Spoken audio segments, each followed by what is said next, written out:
Anees Jung is a renowned Indian author and journalist, celebrated for her insightful and evocative writing.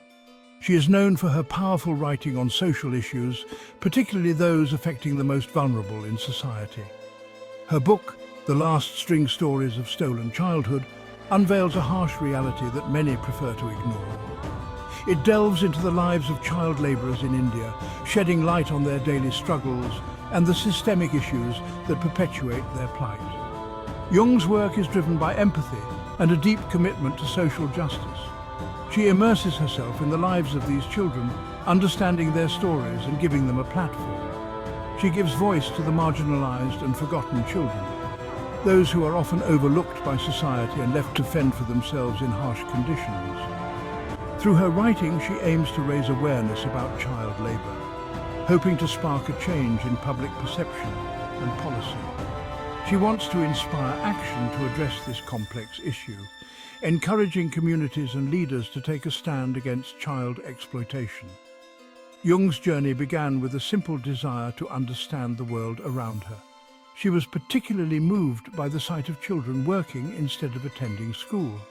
She wanted to know why children worked in the streets instead of attending school, and what could be done to change their circumstances.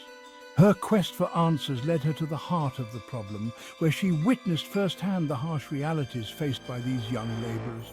She witnessed firsthand the plight of these children, their dreams stifled by the need to survive in a world that often turns a blind eye to their suffering. Her book is a testament to her dedication and relentless pursuit of justice for these children. It serves as a powerful call to action.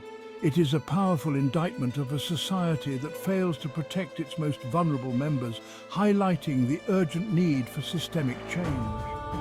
Through her words, Jung compels us to confront this uncomfortable truth, urging us to look beyond our comfort zones and acknowledge the harsh realities faced by many children.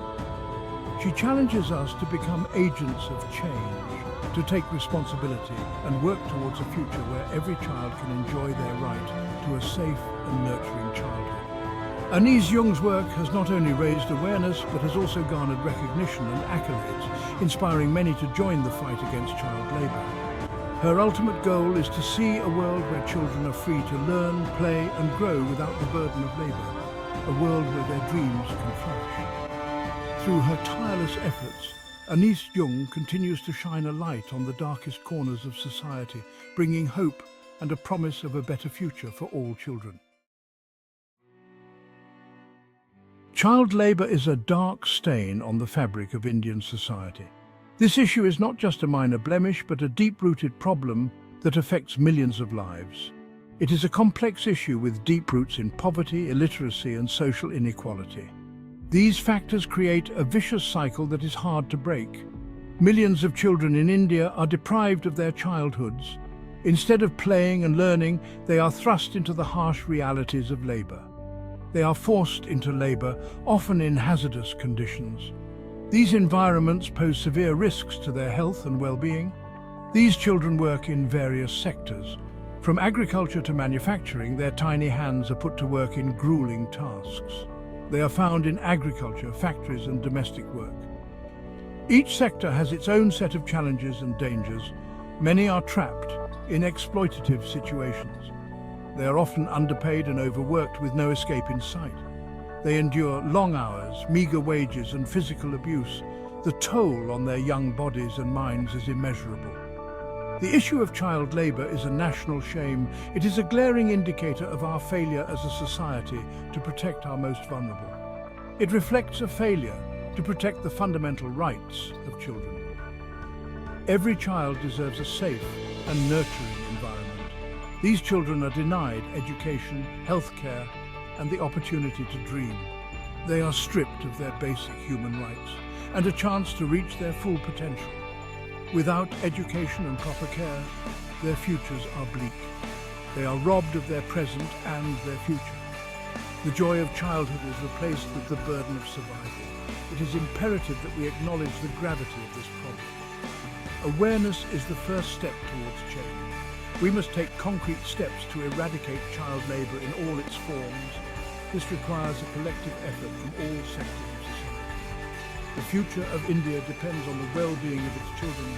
By ensuring their safety and education, we pave the way for a brighter tomorrow. The last string brings to light the heartbreaking stories of individual children, whose lives are overshadowed by the harsh realities of child labour. Each story is a poignant reminder of the human cost of child labour, a cost that is often hidden behind the products we use every day. There is Mukesh, a boy who dreams of becoming a car mechanic, but is forced to work in a bangle factory. His hands, meant for crafting dreams, are instead used to shape bangles in a dimly lit, suffocating workshop. Then there is Fatima, a young girl sold into domestic servitude. Her childhood is stolen, replaced by endless chores and the constant fear of reprimand. She endures endless chores and verbal abuse, her spirit slowly eroded by the harsh words and relentless demands of her employers. We meet Iqbal, a former child labourer who escaped the clutches of exploitation and became an advocate for children's rights. His journey from a life of hardship to one of activism is a beacon of hope for many. These stories are not isolated incidents. They are threads in a vast tapestry of suffering, woven from the lives of countless children. They are representative of the experiences of countless children across India, from bustling cities to remote villages, all bound by the chains of labour. They highlight the vulnerability of these children and the urgent need for their rescue and rehabilitation. The glimmers of hope in their eyes remind us of the potential that lies within each child waiting to be unlocked. Through these narratives, Jung personalizes the issue of child labor, giving a voice to those who are often voiceless. She forces us to confront the human faces behind the statistics, urging us to see beyond the numbers and recognize the individual lives affected by this pervasive issue. The last string in the book's title is a powerful metaphor. It represents the fragile thread of hope that sustains these children. It symbolizes their dreams, aspirations, and their will to survive. The string also represents the precariousness of their situation. It is a reminder that their childhoods are slipping away, thread by thread. The last string is a symbol of both hope and despair. It embodies the resilience of the human spirit in the face of adversity. The image of the last string is a haunting one. It stays with the reader long after the book is finished. It serves as a constant reminder of the urgent need to address the issue of child labour. We must work towards a future where no child has to cling to a last string of hope. Statistics can often feel impersonal. They fail to capture the true human cost of social problems. In The Last String, Jung goes beyond the numbers. She introduces us to real children with names, faces, and stories. We learn about their hopes, dreams, and the simple joys of childhood that have been stolen from them. We see the world through their eyes, experiencing their fears, anxieties, and their longing for a better future. By humanizing the issue of child labor, Jung evokes empathy and compassion in the reader. She compels us to see these children not as victims, but as individuals with agency and potential. Each story is a testament to the indomitable human spirit.